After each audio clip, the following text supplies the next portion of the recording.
thumbs up. Okay, well, as I've mentioned a number of times, that I have to be careful about what talk titles I choose. Because often, whatever the talk title is, becomes an experience in my life the week before I give it. Now, we know, as Grateful Jim would say, that God is all there is, and stuff happens. But I have to admit that when something happens, the first thought in my mind is not, oh, goody, goody, I have a story to tell. That said, I have a story to tell. I have a bit of a story to share with y'all this morning. So a week ago last Friday, while I was at my dermatologist's office, I asked him to look at the tiniest thing on my face. And so he looked, and he squinted,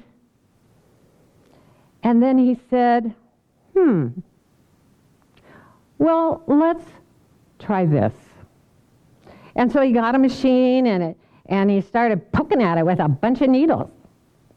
Not the machine, my face. And so last Monday,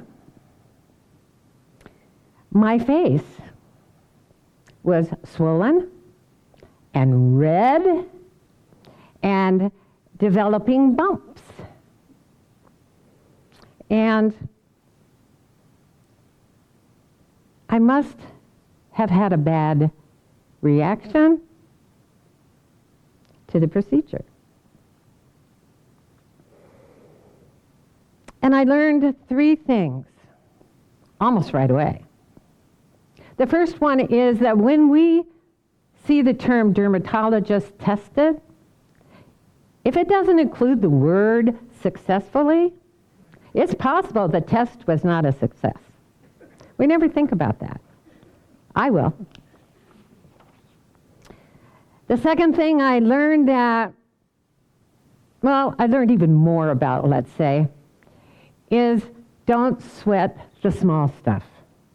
Because whatever we give our attention to and focus on grows and becomes bigger stuff.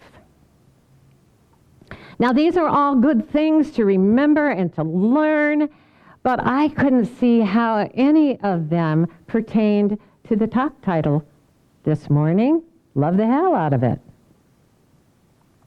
But then I went back to the dermatologist to see what we could do about my face. And he looked, and he said, And then he prescribed a 10-day prescription of antibiotics. And generally, I'm not one to take prescription drugs. I'm kind of a natural supplement kind of person. But I do have a theory about prescription drugs and why they work. Because I believe that scientists develop medicines with a loving intention. They want to help. They have a desire to ease pain and suffering and disease, so that prescription drugs carry with them the vibration of love that created them. So in order for a drug to do what it's intended to do in us, it needs to be able to follow the same vibrational pathway of love in us.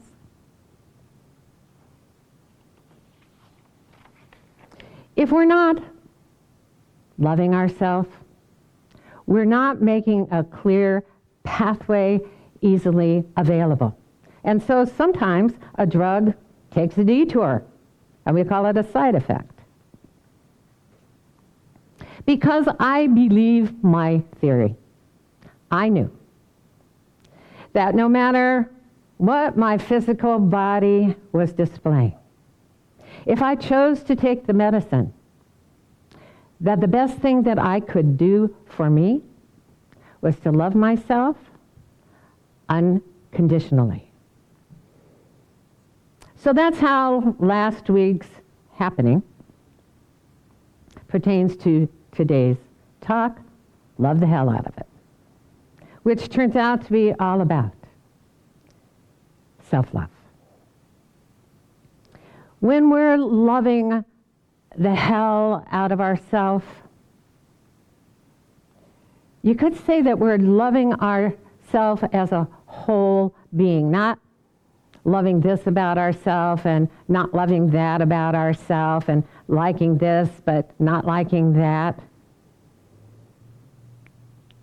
When we're loving being ourselves in life, no matter what, when we love ourselves, warts and all, as they say, when we accept ourselves in each moment, just as we are in that moment, self-love will bring about good results in our life in every way. Because I also learned that bad reactions don't bring about good results. And so it's important for us to be able to shift our energy. Abraham Hicks tells us, until you fall in love with you, you cannot be in the state of allowing. You're only eking out a very small percentage of what is potentially there for you. Now, as we know, we have been focusing this month on the experience of peace, of achieving world peace from the inside out, from the invisible presence of peace within each of us into the visible presence of peace as all of us. Love, like peace, is an experience. And as we become familiar with how it feels within us, we want to feel that good feeling as often as we can. Eckhart Tolle wrote that the peace you want is already in you. You just can't feel it because the mind is making too much noise. The same is true for love. The love we want is already within us because love is what we are. It's the truth about us. But how often do we disrupt our experience of love? Not only with the noise in our head of conflicting thoughts about the world we live in, but with the noise of our incessant thoughts about ourselves that keep us from loving ourselves and accepting ourselves and forgiving ourselves. We talk a lot here about the importance of our focusing on positive thoughts because they bring about positive emotions that attract positive things into our life. And we talk a lot about how when we focus on thoughts that don't feel good, it brings about negative emotions that attract to us things we don't want. This world, full of contrast, gives us plenty of opportunities to have a bad reaction to all sorts of things. It's important for us to know that when we have a bad reaction, it doesn't mean we're bad. Or that when we feel negative emotion, there's something wrong with us. It means we're momentarily out of alignment with the spiritual being we are. It means that we're not calibrating vibrationally to our inner being that's always positive and always with us, because it is the love that we are. It's all that's real or lasting about us. But often when we feel negative emotion, we feel guilty, as if we've done something we're not supposed to do. That it's an indication that we still have a long way to go before we become the spiritual being we're created to be, or that we have some distance to go before we are consistently the nice person we want to be. Every living being, with no exceptions, no matter who, is capable of feeling the full range of human emotions, positive and negative. From the love-filled emotional highs of optimism and enthusiasm and passion and happiness, all the way up to joy and love and appreciation and freedom and empowerment, to fear-filled emotional lows of insecurity and frustration and impatience and irritation and anger and resentment and guilt, all the way down to resignation, depression, and powerlessness. When we're feeling emotions of any kind, it means we're having the human experience we intended to have when we came here. We've all felt negative emotion as well as positive emotions from time to time. It means we're alive in the world, yet we're still connected to our spiritual guidance system, which is our emotions. It's the communication between the inner us and the outer us. It's in living this life, aware of our connection with the spiritual guidance system within us, that we learn to master living as the awakened spiritual being on earth that we already are within us. When we feel love or joy or appreciation or any positive emotions, in that moment we are literally being the greater version of ourselves.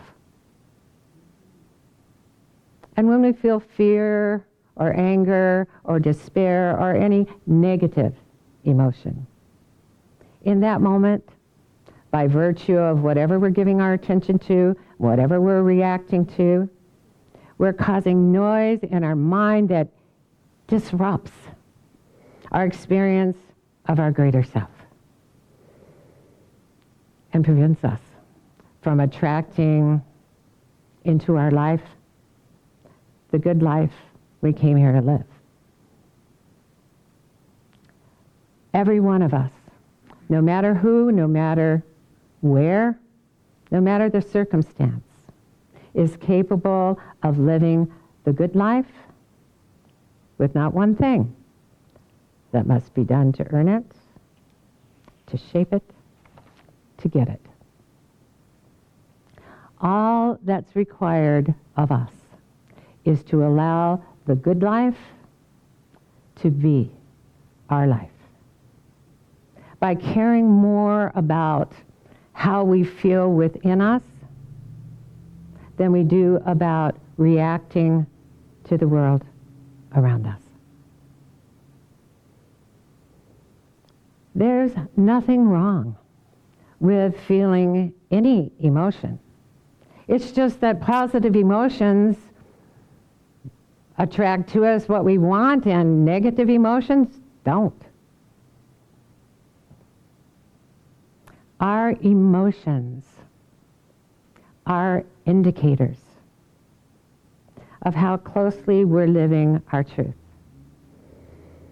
Positive emotions let us know that we're well adjusted and that we're aligned with our true self. We're adjusting to the flow of our spiritual life. And when we're not, by a little or a lot, our negative emotions let us know how out of tune we are with that inner harmony that's consistently and constantly telling us through positive vibrations within us of the good life that belongs to us. When we feel disharmonious or downright ornery, when we feel out of tune or out of sorts because we're worried or irritated or longing for something or afraid of something, rather than beating ourselves up, we can celebrate that we have an emotional guidance system that's there to guide us. We're feeling life. We can think of our emotions as a tuning knob that we can use to tune into the joy and peace and love and positivity that's constantly beaming our way from within us.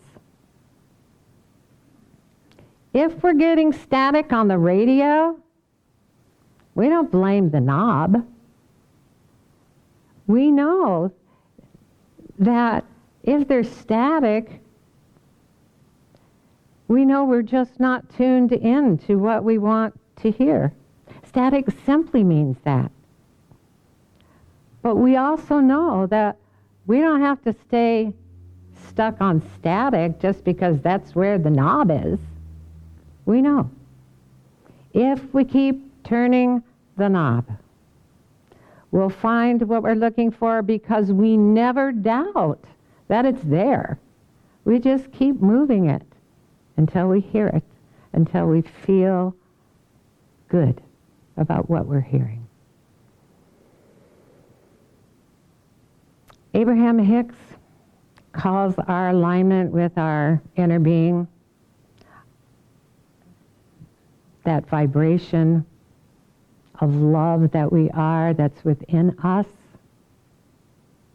being tuned in, tapped in, and turned on. And if we think about it, if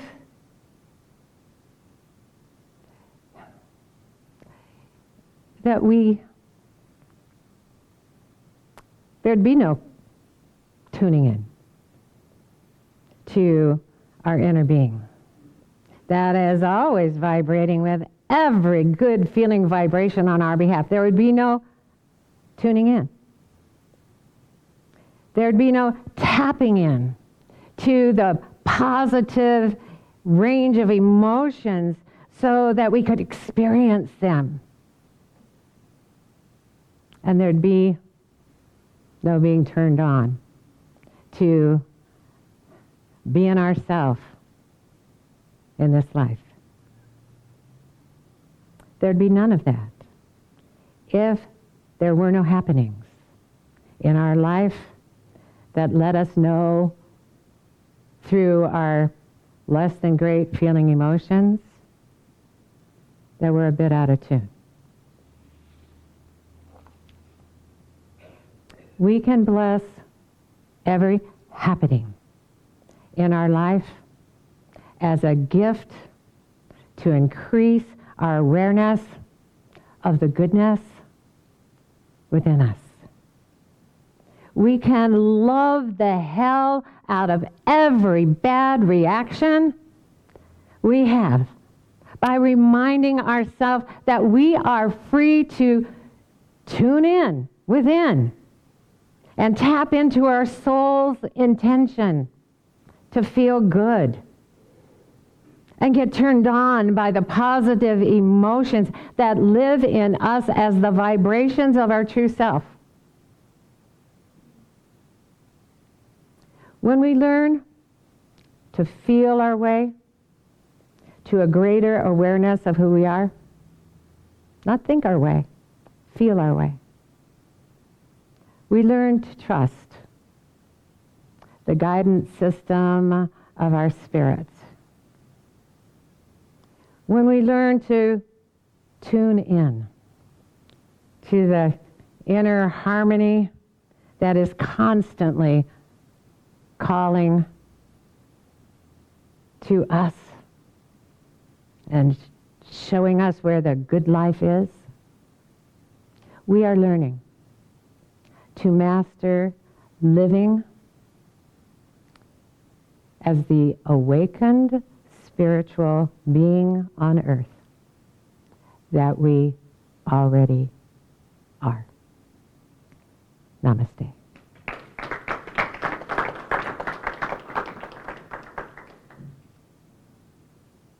All right. Well, I think in the announcements I gave my thank yous. But thank you again. Thank you, everyone. Thank you for being the energy that shifts. Thank you for, from day one, you have just been, okay, let's do that, and let's do that. And it's such a beautiful thing to be experiencing this. And hey, if we weren't selling the building, we might not notice how wonderful we are and how flexible we are. But we are, and we notice. So isn't that great? And thank you for your continued financial support. I just want to thank everybody who came to the moving sale. There are a lot of people just... And Martha was saying that everybody was happy. They were happy. Our volunteers were so happy and just having such a good time that people came and they left happy. So along with the treasures that they bought, they also received some good vibes from all of you. So thank you for that. So thank you for your financial support that keeps us here and supports the energy that moves us forward. And if you just want to be part of that and you haven't felt a little, maybe you feel a little distant from what we're doing here, and really, if you're showing up and giving your love, you might want to think about financial support so that we'll be here so you can show up. So if you don't know how to do that, and truly, you have to be brand new. And I hope you are. I hope today you found us, and I hope today you're excited about what you heard, and I hope you think, gosh, I just want to be a part of that. And even though I don't live close, I know that I can support the message and the energy and these beautiful people and feel a part of the spiritual family, and I want to do that. I wonder how I can do that. We're here to answer that question, or at least our treasurer, Dr. Jamie Phillips, is. Good morning. Good morning. Well, that was a great talk. Thank you. Thank you. I'm feeling good. All right. Yes. Okay. So if you would like to donate to the Life Enrichment Center and you're watching this online, or if you're here and you want to just donate via online, you can go to facebook.com/Life Enrichment Center. If you want to, you can also go to lecflint.com. That's our website, lecflint.com. There's a donate button on that site. You can donate via PayPal. Our email address for PayPal is lec2512@gmail.com, or you can send in a check to Life Enrichment Center, P.O. Box 321294, Flint, Michigan 48532. And you put that on the sidebar, right, Janice? Okay. So you don't even have to memorize it. It's really easy. And then if you're here in the sanctuary, we're going to do an offertory while we listen to Daniel Namad and Nemo Patel singing Grateful, and then Reverend Stephanie's up for a prayer of appreciation. Thank you so much.